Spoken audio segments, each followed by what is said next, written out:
Fala galera, beleza? André Okazaki aqui e o tema do vídeo de hoje é um pouco polêmico. Eu sempre comento aqui que o teste de unidade nos obriga muitas vezes a seguir as boas práticas de programação, porque você pega um código ali que está meio requenguela e que não dá para testar, geralmente porque as pessoas vão programando de qualquer jeito ali, de um jeito mais procedural principalmente, né? E ele fica difícil de testar. Quando a gente aplica algumas das boas práticas que a gente escuta aí, que você estuda, que você vê na internet, eles tendem a resolver alguns desses problemas. Mas a grande questão é, será que vale a pena? Será que é interessante mesmo? Será que isso não gera problemas, mais problemas talvez até do que resolver problemas, né? Ao invés de resolver os problemas, ele está te gerando mais problemas e às vezes você nem para pensar nisso. Vamos falar sobre esse assunto aí, porque eu acho que eu tenho bastante pontos de vista diferentes aqui para dividir com você. Para começar, então, por que esse tema é importante? Por que eu achei interessante falar disso com você aqui hoje? Tem aparecido muitos posts e muitos vídeos a respeito do Clean Code, principalmente no LinkedIn, que é uma rede mais movimentada ali para o lado profissional. A galera de desenvolvimento de software vem falando bastante sobre alguns vídeos que saíram sobre o Clean Code. Clean Code nada mais é do que um conjunto de boas práticas de programação. Eu sou adepto de várias dessas técnicas, inclusive eu comento sobre algumas delas aqui bastante nos vídeos, nos exemplos. Mas eu tenho visto muitas críticas sobre essas práticas por causa de lentidão, né? Eu vi até um vídeo, eu vou deixar o vídeo linkado aqui na descrição do vídeo também, caso você queira assistir. É um vídeo bem interessante que fala sobre o Clean Code, deixar o código mais limpo, mas ele deixa a performance do sistema horrível. Esse vídeo, em especial, eu não sei se todo mundo fala do mesmo vídeo, tá? Mas esse foi o vídeo que eu encontrei em uma das postagens lá.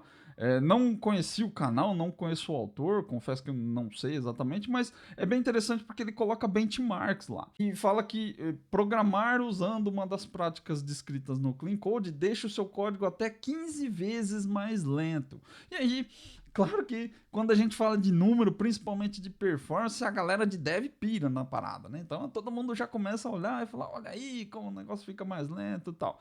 Como eu vi bastante dessas polêmicas e eu sou um adepto das práticas do Clean Code, acho que é interessante trazer um ponto de vista aqui, até porque provavelmente você já deve ter visto essa treta em algum lugar e eu queria colocar alguns pontos de vista diferentes. Então, como que esse conhecimento te ajuda? O que eu vou trazer hoje aqui para você? Para você melhorar o seu dia a dia e até para tentar tirar um pouco da nuvem negra aí em cima desse assunto. A primeira delas é entender a relação de amor e ódio das boas práticas. Acho que eu estou colocando boas práticas aí entre aspas, porque é um negócio complicado, né? Na nossa área de tecnologia, boas práticas está parecendo aquelas paradas de médico que a gente vê na internet, né? Primeiro, é muito bom consumir azeite, e depois azeite em excesso faz mal. Tomate é bom para a saúde, mas aí tomate também é ruim porque vai te dar câncer. Você precisa maneirar no açúcar, mas se você comer muito açúcar também faz bem. Não pode beber, às vezes pode beber, toma vinho, não toma vinho.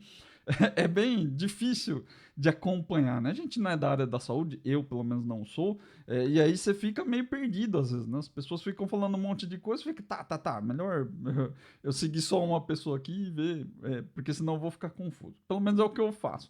Com boas práticas de programação é muito parecido. A galera fala às vezes uma coisa, aí depois a tecnologia evolui e aí essa coisa muda. Você melhor não usar o Entity Framework, usa o Dapper, porque o Entity tem problema de performance. Aí agora saiu a versão 7 do Entity, e aí todo mundo fala, não, porque o Dapper é uma porcaria, porque ele é muito difícil, vale muito mais a pena você usar o Entity, porque ele corrige os problemas. E a gente fica perdidão, né? Pô, e agora, será que eu uso? Será que eu não uso? Isso acontece porque tem tem um pouco de ego, assim, no mercado, né? Tem várias coisas que influenciam, mas eu acho que ego é uma das que mais influencia, assim. A questão de ser uma boa prática ou não tem a ver com a nossa vivência, né? Então cada dev vai ter a sua própria opinião. Essa divergência eu acho que é saudável. A gente não pode concordar em tudo, né? Se todo mundo concorda em tudo, a gente só vai ter um ponto de vista para tudo na vida. Então acho que é interessante sim ter essa questão aí dos pontos de vista diferentes, A gente só precisa entender melhor essa relação aí, né? Como é que isso funciona, o que que é bom, o que que não é bom. Você vai aprender também um pouco sobre performance. Eu não costumo falar tanto assim de performance. Não vou entrar diretamente no assunto se isso é porque se eu usar Clean Code vai deixar mais rápido ou menos rápido. Mas você vai entender, dá uma olhada no vídeo primeiro se você não assistiu, depois você volta aqui e continua. E aí, obviamente, eu vou falar como isso também afeta os seus testes. Você vai entender melhor por que, que aplicar essas práticas vai deixar o código mais fácil ou menos fácil de testar. Acho que é importante também entender a dinâmica, porque eu não vim aqui para ficar alimentando treta. Eu quero só que você tenha alguns conceitos mais firmes aí na sua cabeça, porque eu acho que ajuda o nosso trabalho no dia a dia. Então, vamos falar sobre a treta primeiro, né? Falei que não ia falar sobre a treta, mas é só para dar uma repassada. Não vou alimentar aqui, beleza? Você pode ter sua opinião aí, eu tenho a minha, mas é só para a gente ilustrar o exemplo, né? Para ilustrar a situação. Então, o Clean Code. O que é o Clean Code? Clean Code é um conjunto de boas práticas. Tem várias práticas descritas lá no livro, no conceito de forma geral. Eu vou deixar, inclusive, um artigo muito legal que eu encontrei do André Baltieri, que é um MVP da Microsoft. Eu gosto muito do trabalho dele, admiro demais. Vou deixar o link aí, aqui na descrição também. Eu não sei se dá para linkar aqui em cima, mas na descrição do vídeo eu vou deixar aí. Ele tem um artigo que é bem sucinto, assim, só tem os principais tópicos. Eu vou listar alguns deles aqui que eu considero importante, principalmente para quem quer fazer teste de unidade. Dois princípios muito legais que provavelmente você já deve ter ouvido aí. O KISS, que é o Keep It Simple, Stupid, e o DRY, que é o Don't Repeat Yourself. O Keep It Simple, Stupid cara, tenta manter seu código mais simples possível. Eu costumo falar bastante sobre isso aqui no canal, porque muitas vezes a gente se embanana com o código, né? A gente quer fazer coisas mirabolantes e coisas super, hiper rebuscadas ali, e não vale a pena. Simplicidade é um desafio, né? Um código bem feito é um código simples. É fácil de entender e faz o que precisa fazer. Não tem frescura, não tem over-engineer, não tem nada lá. Ele só faz o que precisa. Então, manter simples é difícil. Esse é uma das coisas mais difíceis, eu acho que é o que mais demora para cair a ficha. Assim. O Don't Repeat Yourself é não repetir o código. Né? Se você pega um código que você já fez em um lugar, se você precisa usar essa mesma lógica, essa mesma regra em outro lugar, você deveria extrair esse código para um lugar específico e aí você consegue reaproveitar essa mesma lógica em lugares diferentes. Mas, de forma geral, Don't Repeat Yourself cara, não fica duplicando código. Se você sabe que isso aqui pode ser reaproveitado, reaproveite. Não fica fazendo Ctrl+C, Ctrl+V. Isso é uma péssima prática que, por pior que pareça, é muito, muito, muito comum. Eu vejo esse tipo de coisa praticamente todo dia, toda semana. Eu esbarro em código que tem lógica num lugar, a pessoa foi lá, copiou e colou em outro lugar. Então, né, não é demais falar desses dois princípios, nem do KISS nem do DRY.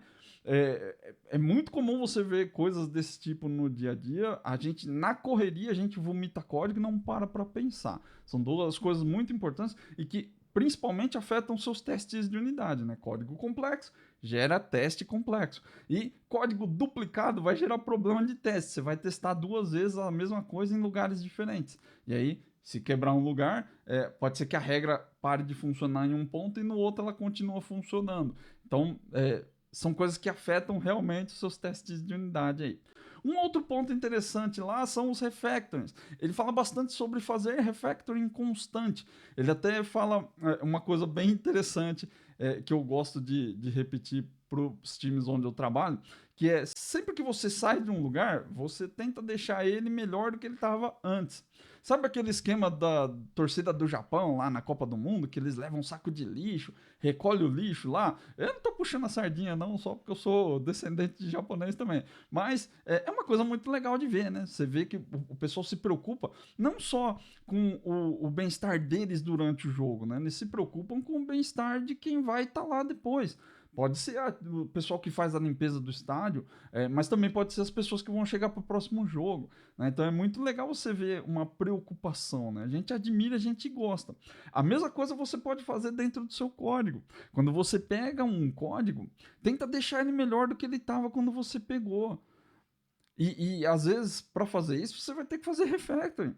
Você vai ter que pegar um código que tá uma droga de entender, que você perdeu um tempão para analisar, e aí talvez você possa fazer um refactoring nele para deixar melhor, né? Usar esse tempo que você investiu para entender o código de uma forma que isso retorne para o time, né? Para que a próxima pessoa do time que entre lá não precise sentar de novo, entender tudo de novo porque está complicado e tal. Eu também é uma coisa que eu costumo fazer bastante, inclusive essa semana eu estou fazendo uma atividade referente a isso. É um código onde eu precisava mexer e ele é mega difícil de entender, assim, eu mesmo demorei já uns 3 dias só para entender o que o código fazia, porque eu precisava alterar uma coisa que estava lá no meio da lógica, e aí eu descobri que o método faz 3 coisas diferentes, ele tem objetivos diferentes, né? Então, uma das coisas que eu prezo bastante é deixar melhor do que estava quando eu cheguei. Então, se eu pego um código que ele tá meio zoado ali, tá ruim de entender, eu tento refatorar. Às vezes não dá para fazer, às vezes realmente não tenho tempo, às vezes não dá para deixar do jeito que eu queria, porque eu investi muito tempo ali e aí eu preciso fazer a entrega da atividade. Então, nem sempre fica do jeito que eu gostaria, mas eu sempre tento levar isso muito a sério, tentar entregar um código melhor do que ele estava quando eu peguei. Um outro ponto bem legal que também afeta aqui a nossa dinâmica com testes, funções pequenas e com um objetivo único. Lembra que eu comento sempre sobre o SOLID, o princípio de responsabilidade única lá, que é o S. O seu código ele só pode fazer uma coisa, só pode mudar por um motivo. Mas se ele faz muita coisa, começa a ficar difícil de entender, começa a ficar complexo e é difícil de testar. Métodos pequenos, com poucas linhas e que só fazem coisas específicas, uma coisa só, eles são muito fáceis de testar. O contrário é exponencialmente pior, né? Se você pega um método com muitas linhas, que faz muitas coisas, ele vai ficando muito pior de testar. Não é um pouquinho, é muito, muito, muito pior. Então, complexidade é uma coisa que pega muito e eu acho que o Clean Code ajuda bastante nisso. Uma outra coisa interessante que eu também comento aqui sobre os testes, código expressivo. Fazer com que o seu código converse com você, que ele tenha fluidez. Não é conversar igual o ChatGPT, ficar trocando ideia lá. Conversar ser autoexplicativo. Muitas vezes você pega um código bagaçado de comentário lá. Eu não sou exatamente contra ter comentários no seu código. É só que muita gente fica explicando a lógica que está ali. Você não tem que explicar a lógica com seus comentários. A lógica ela tem que falar por si só. Se você quer deixar um comentário, uma coisa interessante para você fazer e observar aí, deixe um comentário sobre as suas intenções com aquilo. O código, a lógica em si, o que ela vai fazer, não deveria precisar de explicação. Se está precisando de explicação, talvez você precise refatorar e deixar mais simples, ou talvez você precise melhorar a lógica, porque está difícil de entender. Se você mesmo que fez não está entendendo e preferiu deixar um comentário, provavelmente a pessoa que vai mexer também não vai entender. Então é importante que você deixe seu código falar sozinho, né? Falar por si só. O nome das funções é importante, o nome das variáveis é importante. Eu bato bastante na tecla aqui sobre o nome dos métodos de teste, né? Para você não economizar no nome. Né? Não acho que você tem que fazer isso dentro do seu código exatamente. Você pode usar algum conjunto de palavras mais restrito ali. Não precisa ser um nome inteiro. Mas no nome do teste, eu gosto de ser bem explicativo. Eu gosto que a pessoa bata o olho ali e fala assim, deveria validar o CPF do cliente nesta situação. Você vai bater o olho ali, você vê que o código quebrou, é por esse motivo que quebrou. Né? Porque na hora de validar o cliente, quando o status é inválido, deu erro. Essa a condição. É muito claro, é muito sucinto. Então, código expressivo é muito interessante para melhorar o entendimento do código. E o teste de unidade precisa mais de entendimento do que os outros. Né? Se você não está entendendo o teste, provavelmente você não vai entender o que o código faz. Tem uma série de outras coisas lá. Como eu disse, vou deixar o link aqui do artigo do André Baltieri. Bem legal, tem bastante coisa bem resumida. Se você quiser saber mais sobre o Clean Code, pesquisa, lê o livro lá, que parece interessante. Eu, como eu disse, confesso que eu não li. Mas parece que tem bastante coisa legal lá. Eu trouxe aqui um exemplo que é muito parecido com esse do vídeo que eu deixei marcado aí, onde o cara fez o benchmark lá, que ele fala sobre o polimorfismo, né? Substituir os ifs, os switch cases, por classes especializadas ali, que isso vai ter um custo. Vamos dar uma olhada no exemplo aqui, porque lá era em C++. Aqui eu trouxe para uma realidade um pouquinho mais próxima dessa que a gente vive aqui, que aplica a parada com C#, né, e não com C++. Então, eu tenho um exemplo aqui, ó, calcular parcelas. É um fluxo, então ele recebe aqui uma lista de formas de pagamento dentro do request dele aqui, ó. Uma lista de objeto forma de pagamento. As formas de pagamento, ela tem um campo chamado tipo de cobrança, que é uma string, e aí eu tenho vários tipos de cobrança. Para cada tipo de cobrança, eu tenho um cálculo diferente do valor total do parcelamento. Então, para cartão de crédito, que seria a sigla CC aqui, ó, eu vou aplicar um juros a partir da quarta parcela. Então, até 4 parcelas, 0 juros. E aqui, se for, aqui tá errado, né? É 1, não é 0, senão vai dar 0, né? Vai dar desconto. Mas eu tenho aqui o valor de juros que é 1, e aí se eu tiver quantidade de parcelas maior do que 4, os juros do cartão vai ser 1,45. Então vou adicionar aqui uma pequena taxa de juros, e o nosso valor líquido é simplesmente esse valor aqui, o valor total, né? O valor líquido vezes os juros do cartão. Uma conta simples aí.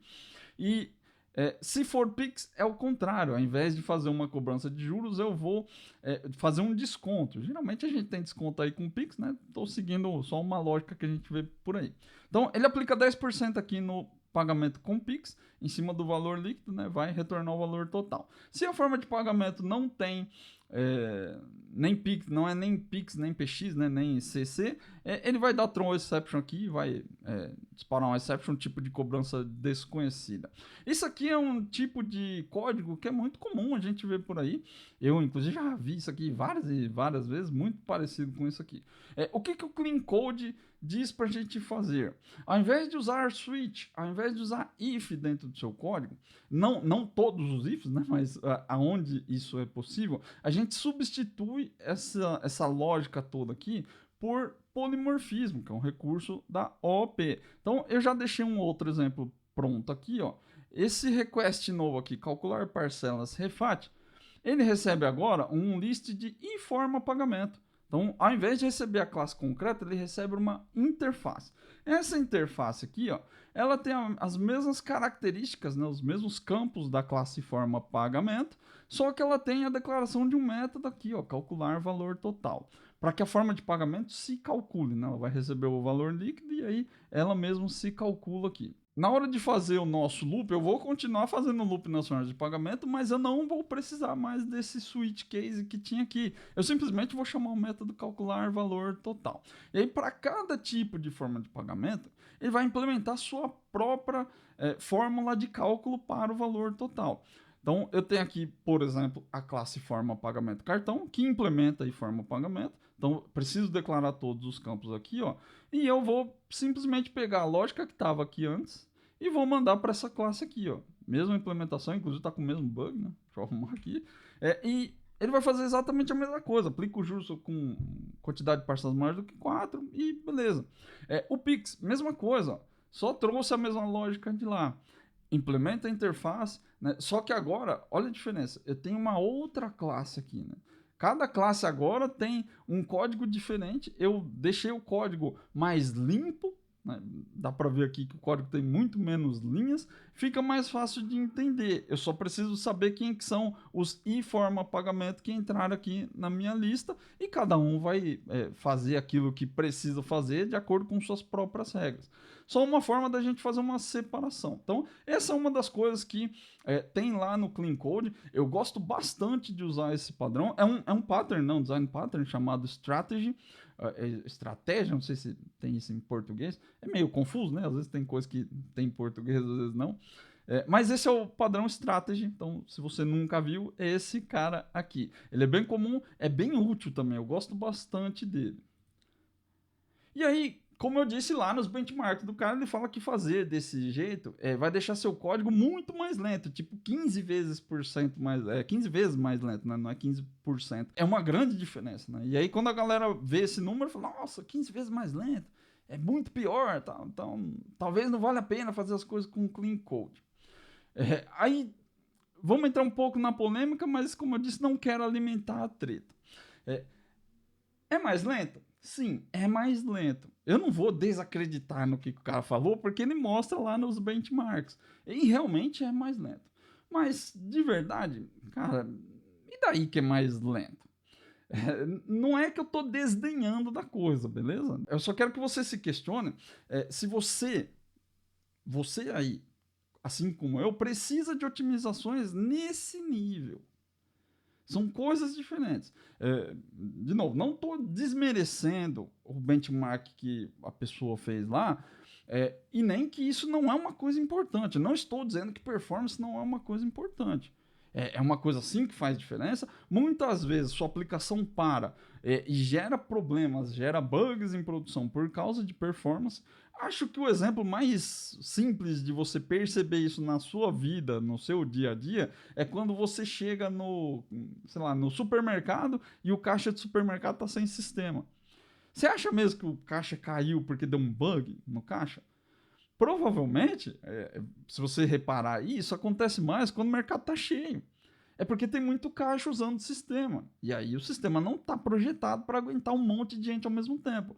Isso é um problema de performance. Então é um problema, causa transtorno para o cliente final, causa transtorno para o caixa, que é o cliente direto do negócio lá que fica incomodado, causa transtorno para os clientes do mercado, é um monte de problema. Então, performance é uma coisa crítica, sim. Não estou dizendo que não é.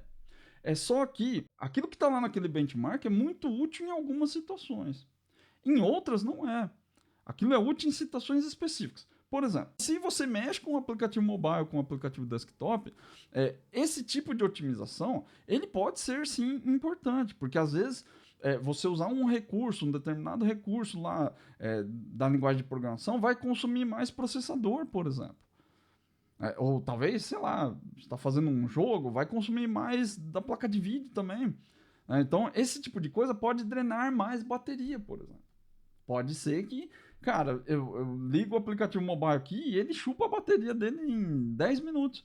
Ah, isso é um problema. Isso de fato é um problema. Pode ser também que, sei lá, seu aplicativo desktop ele fica mais lento na tela, por exemplo.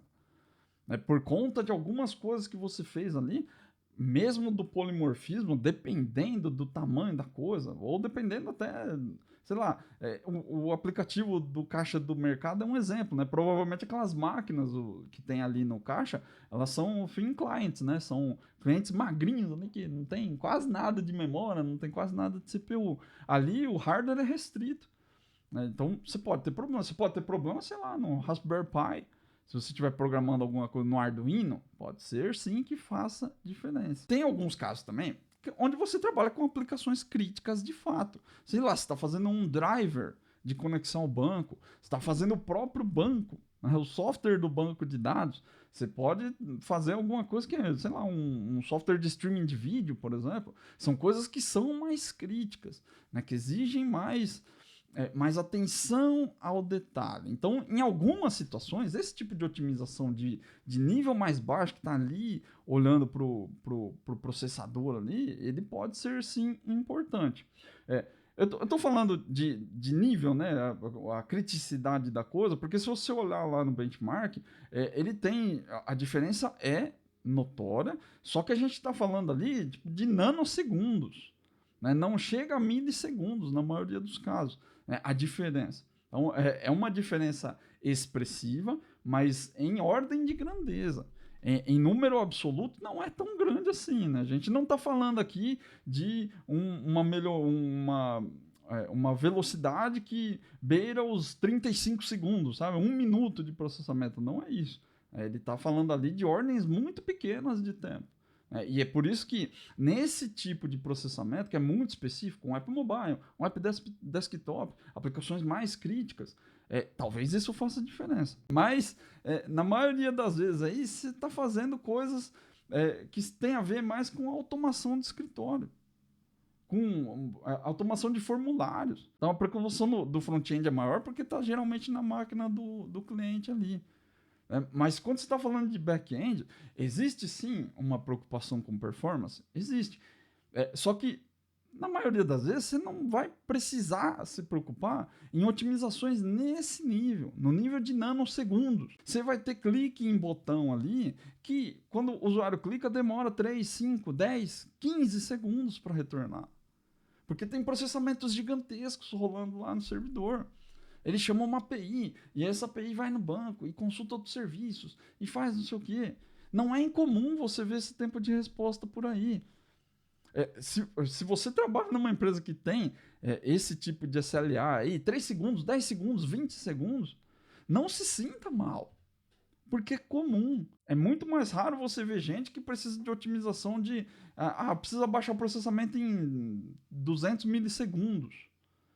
É bastante ganho. Não estou dizendo que não é, mas na maioria das vezes não é.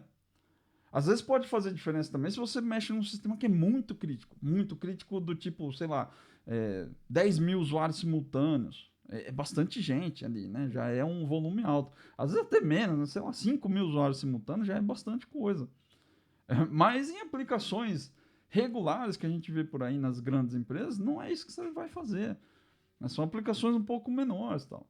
E aí, quando você precisa olhar para um tempo de resposta que é de 3, 5, 10 segundos, cara, você com certeza tem coisas bem piores para resolver do que ficar se preocupando em ganhar nanosegundos de processamento.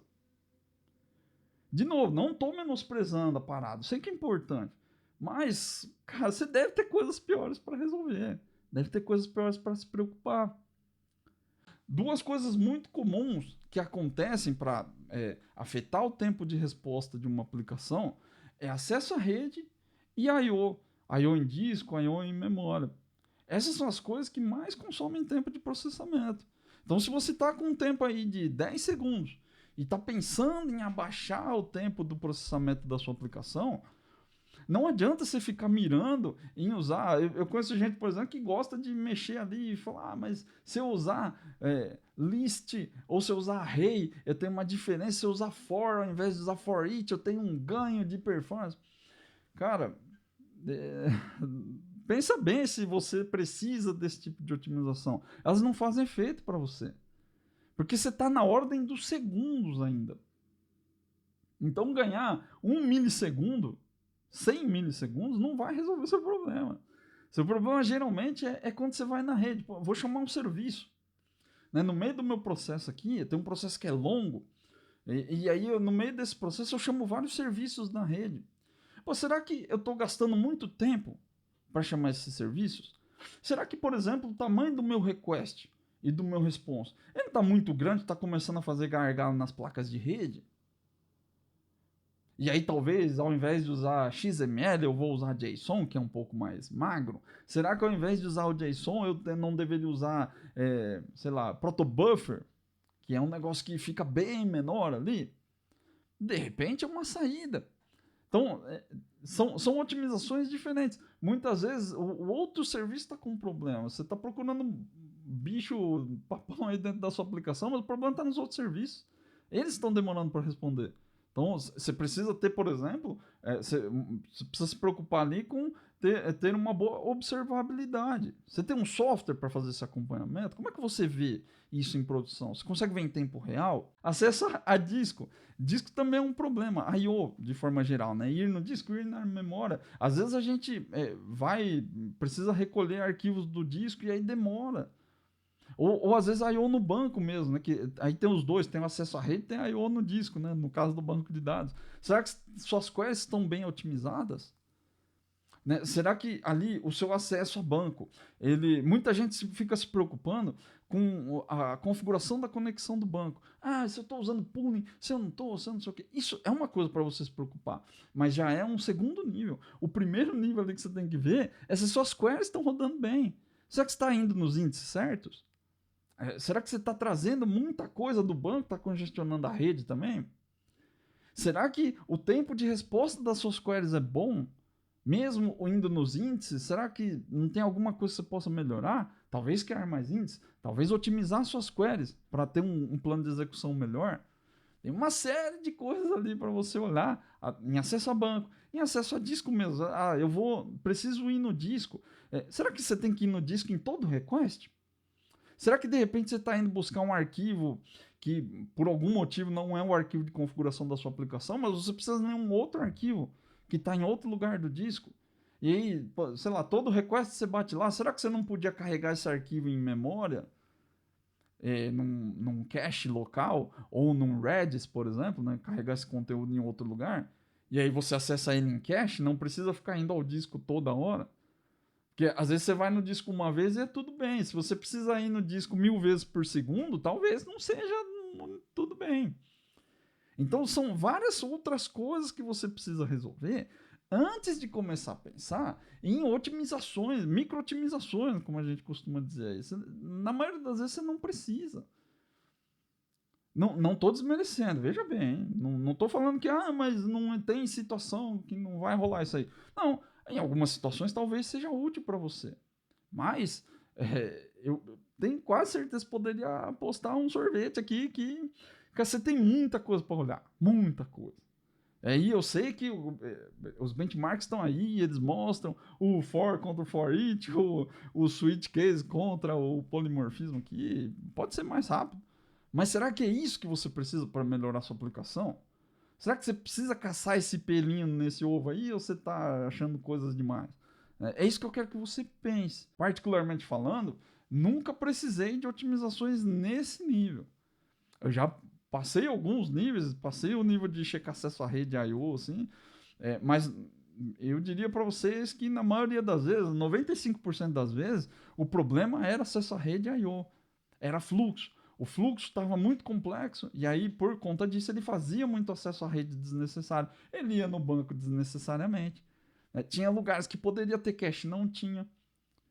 Geralmente é isso. Não é porque você mudou um for para for each, ou ao contrário, não um for each por for, que vai resolver seu problema.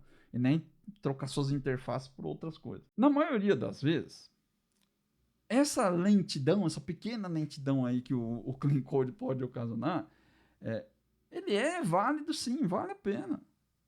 É melhor ter essa pequena lentidão e colher os benefícios de ter um código mais organizado. Esse padrão strategy aqui, ó, ele facilita os testes.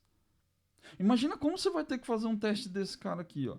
Primeiro que já começa com um loop. Então, eu preciso testar várias formas de pagamento diferentes. E aí eu vou ter que fazer um case aqui para testar o cartão de crédito. Primeiro eu tenho que testar não ser nem cartão nem Pix, né? Então preciso testar CDK aqui. E depois eu preciso testar quando é cartão com parcela menor do que 4 e parcela maior do que 4. Menor ou igual aqui também, eu vou ter que testar. Para ver se ele aplicou o juro certo. Depois com Pix.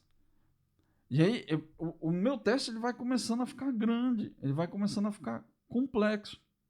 Se eu tiver que fazer mais uma regra, eu vou ter que vir aqui alterar de novo. Case, sei lá, depósito bancário. Vou ter que implementar uma outra regra aqui. E essa regra nova aqui, ela vai afetar meus outros testes, porque eu estou alterando o mesmo método. Então talvez eu tenha que alterar os outros testes junto. Não sei, depende de como está feita a dinâmica dos meus testes lá. Então isso vai afetando um monte de coisas dentro do seu código. Se você faz o seu código rodar desse jeito aqui, ó, é muito mais fácil de testar, né, com o strategy. Eu tenho a regra do cartão, eu só vou fazer o teste aqui pro cartão. O meu teste fica simples, eu só preciso testar esse método aqui. Mesma coisa para o Pix. E o código fica mais extensível. Se eu tiver que fazer uma nova forma de pagamento, eu venho aqui, copio a classe do Pix, por exemplo, e implemento uma nova forma de calcular valor total aqui. Ó. Fica bem mais fácil.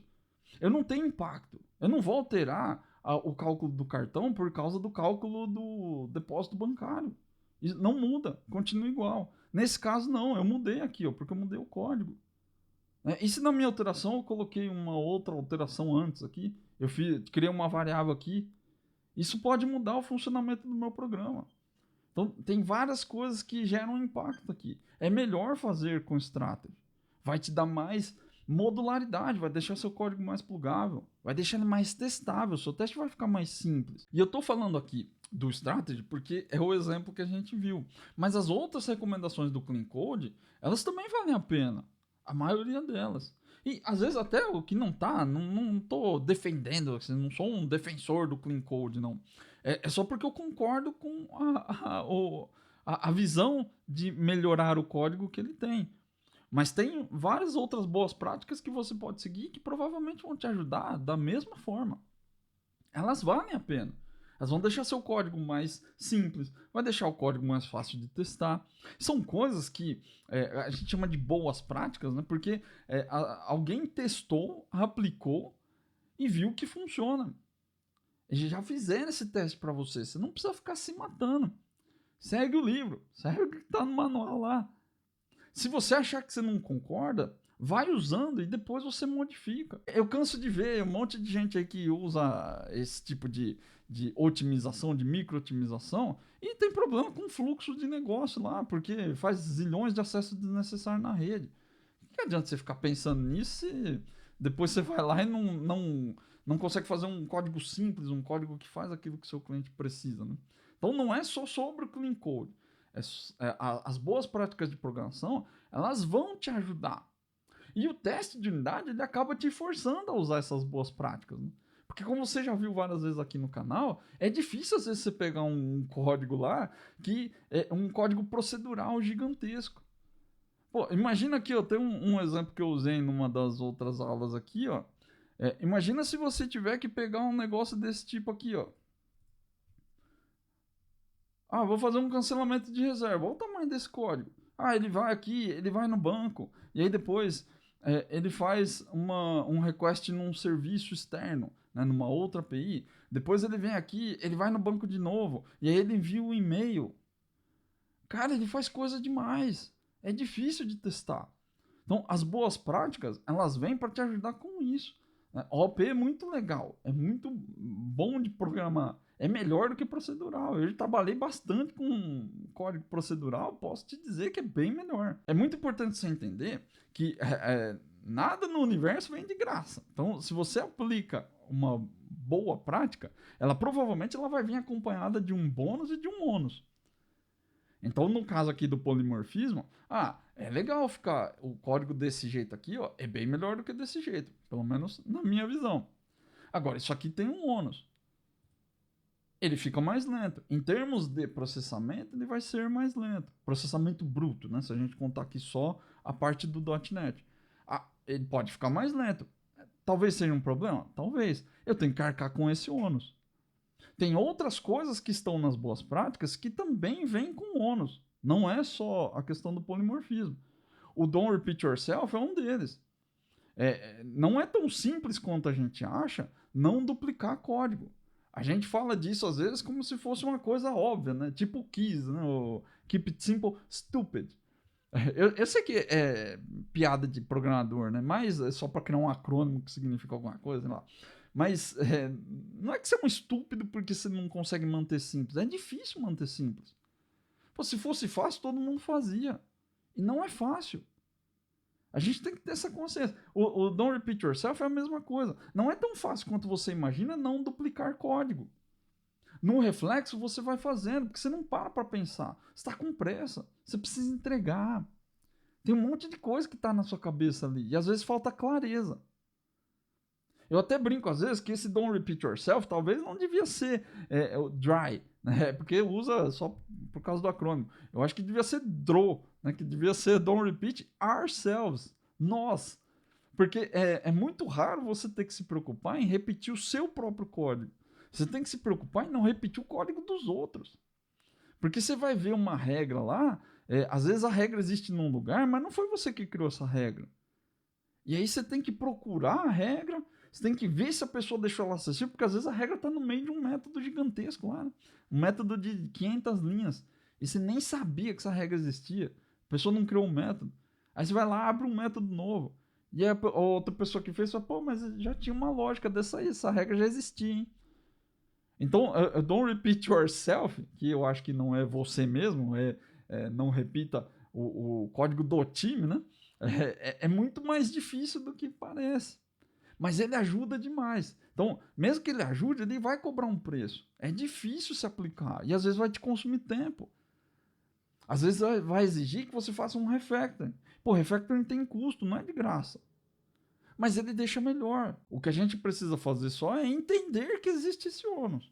E aí você vai trabalhar com ele. Às vezes não vale a pena. Talvez, em alguns momentos, não vale a pena mesmo. E você não tem que levar as boas práticas do Clean Code ou do sei lá o que você está seguindo aí. Você não tem que levar tudo também a ferro e fogo. Você tem que fazer sempre o melhor que você pode com o tempo que você tem. Se você tem tempo para deixar o código melhor, você deixa. Se você não tem, infelizmente não tem o que fazer. E aí você tem que trabalhar para que no próximo código, na sua próxima atividade, você tenha esse tempo para melhorar. Porque é importante. Então eu não fico aqui papagando sobre a gente fazer melhorias no código e que às vezes eu tenho que fazer refactoring gigante só para poder testar. Não é à toa. É porque eu realmente acredito que isso deixa o código melhor. E faz de você um profissional melhor também. Vale a pena. Só que tem um custo. Não pode achar que tudo é de graça e que vai ser super legal. É muito mais fácil fazer um código mega procedural de 200 linhas lá de código. Classes de 5.000, 10.000 linhas. É muito mais fácil, muito mais fácil. Se o seu projeto ele fosse um arquivo só, um programa CS aqui com todo o programa escrito nele, eu garanto que a galera ia achar mais fácil. Porque você não precisa se preocupar como as coisas se separam, você não precisa se preocupar se você precisa criar classe, se tem responsabilidade, você não precisa. Você só vai chamando um monte de função. É mais fácil de fazer, só que é ruim de mexer. Como eu sempre digo, entregar software é muito fácil. Se você pega uma tarefa e entrega ela aí, você pode entregar ela do jeito que você quiser. O grande problema que a gente tem não é entregar. O problema que a gente tem é dar manutenção. É você pegar um código que alguém fez meia bola lá e ter que fazer uma alteração nela depois, criar uma nova feature. E é disso que se tratam essas boas práticas de programação. Todas elas, se você parar para prestar atenção, elas focam em melhorar a manutenção do software. No repeat yourself keys. Tudo isso visa manter de forma mais fácil. Código plugável. É bem mais fácil trabalhar com código plugável. Vale a pena? Para mim vale a pena. Não sei se vale para você. Estou trazendo esse conteúdo aqui para fazer você pensar nisso. Me ajuda muito. E já tive provas de que ajuda os times, né? Não só o time que eu estou agora, mas os times com quem eu já trabalhei. Ajuda, facilita. É isso que torna esse trabalho mais rápido. É isso que torna esse trabalho mais ágil. E é isso que permite que você faça teste de unidade, que o time faça teste de unidade. Não adianta você ficar martelando na cabeça das pessoas que precisa fazer teste se o código está ruim de testar. As pessoas não vão querer testar, ninguém quer fazer o trabalho difícil. Então, deixar o código mais fácil de mexer faz parte sim do nosso trabalho. Né? E isso vai vir com alguns ônus. Esse de performance talvez pese para você, mas talvez também não pese. Então, tenta avaliar esse tipo de coisa. Né?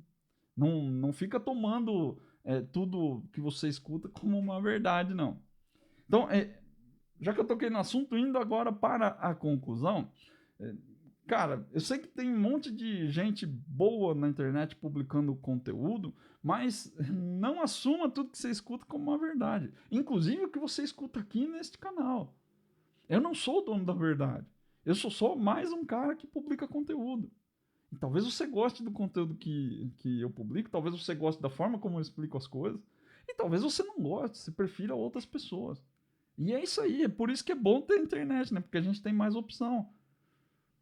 A grande questão é que nós não somos donos da verdade. Eu não tô aqui para ficar cagando regra. Não quero que você siga tudo que eu tô falando à risca. Mas eu quero que você escute as coisas que eu explico aqui e comece a pensar, tirar suas próprias conclusões e ir para a prática. Né? Pega essas coisas que eu fiz aqui, ó, vê se faz diferença para você. Vê se usar polimorfismo ao invés de usar switch é melhor para você ou não. Essa é a proposta principal que eu tenho aqui. Não quero te falar da verdade absoluta do universo. Eu quero te dar pontos de vista diferentes para você pensar, para você questionar o seu dia a dia. É muito importante que você tenha em mente que eu gosto de trazer questionamentos, porque o contexto, ele influencia muito nessas verdades aí que a gente escuta pela internet. O que pode ser uma verdade para a pessoa que fez esse conteúdo pode não ser para mim. E talvez seja para você também. Né? De repente ali, veja que ele já está fazendo o código em C++, que já não é muito usual. Né? Você vai ver ali as coisas feitas em C++ para ganhar performance, coisas para rodar embaixo de um hardware específico. Não é uma linguagem comercial que você vai encontrar em qualquer lugar para mexer, para trabalhar. Então, às vezes o contexto do autor do vídeo aí do benchmark era esse. Era fazer aplicações de alta performance, coisas que vão rodar direto na BIOS do computador, sei lá. De repente, essa é a realidade dele. Mas é diferente da minha, eu não trabalho com isso. E talvez você também não. Então, contexto influencia muito. Quando você escutar alguma dessas coisas, não estou te desencorajando a ver conteúdo, a aprender, a estudar mais. Não é isso, não. Só pega essas coisas que você escuta, o conhecimento que você está absorvendo, e quando você for praticar, coloca isso dentro do seu contexto. Isso, contextualizar é muito mais importante do que sair fazendo. Porque às vezes é bom para você e não é bom para os outros. Às vezes é bom para mim, mas talvez não seja para você. Por isso que eu insisto sempre, testa, usa esse conhecimento dentro do seu contexto. E aí você vai ver o resultado. E lembra, eu costumo falar bastante disso também, e vou continuar repetindo. Tudo que você fizer tem prós e contras. Tudo. Não tem nada que só vai te dar benefício. Tudo vai ter um oposto ali que vai te dar o bônus, mas que também vai te dar o ônus. E o teste de unidade não é diferente. Fazer teste dá trabalho. Vai consumir o seu tempo. Em algumas situações, vai te forçar a fazer refactoring. Vai te forçar a estudar sobre boas práticas de programação. Entender quais dessas boas práticas podem entrar dentro do seu código. Quando faz sentido usar. É muito legal isso. Eu gosto demais dessa característica do teste. Só que às vezes dá mais trabalho do que eu gostaria. Né? Não é incomum também. Talvez já tenha acontecido com você, mas acontece bastante comigo. Eu tenho uma atividade para entregar, era para demorar um dia, eu demoro 2. Porque, eu voltei, daí eu fui olhar lá, não, eu vou ter que fazer um refactor aqui, porque não cabe. Do jeito que tá, vai ficar estranho, vai ficar zoado. E aí, às vezes, consome mais tempo. Mas eu acredito que esse tempo vale a pena. Eu não estou desperdiçando o meu tempo. Eu estou investindo tempo. É um tempo que, às vezes, eu estou gastando agora e que vai evitar que o resto do time gaste esse tempo de novo no futuro. Então, estou fazendo um investimento. É melhor do que ficar olhando um código ruim e ficar só reclamando. Né? Ah, isso aqui tá uma porcaria, isso aqui tá uma droga. Tá uma droga, mas e aí? Você vai fazer o que com isso aí? Você vai ficar reclamando? Ou você vai fazer alguma coisa a respeito? Então, eu gosto de fazer, mas pode ser que para você não vale a pena. Talvez no momento que você tá, não vale a pena. E pode valer a pena depois. Não tô dizendo também que eu faço refactor em tudo, que eu melhoro tudo. Não é. Às vezes não dá. Às vezes não dá. E aí, cara, é o que tem para hoje. Né? Faça o melhor que você pode com o tempo que você tem. Esse é um mantra que eu sigo e sempre me ajuda nesses momentos aí. Cara, é o melhor que eu posso fazer, é isso. Por hora, é isso. Na próxima oportunidade, eu consigo fazer melhor. Eu espero que você tenha gostado desse conteúdo. Se você gostou, deixa um joinha. Se você gostou muito, assina o canal, porque isso faz o YouTube distribuir esse conteúdo para mais pessoas, o YouTube, ou seja lá a plataforma que você está assistindo aí. E se você tiver outras opiniões sobre isso, se você acha que não, isso é bobagem, não vale a pena, deixa um comentário aí no vídeo também, porque é sempre bom trocar essa ideia, eu aprendo bastante com vocês. Beleza? Um grande abraço e até a próxima aula.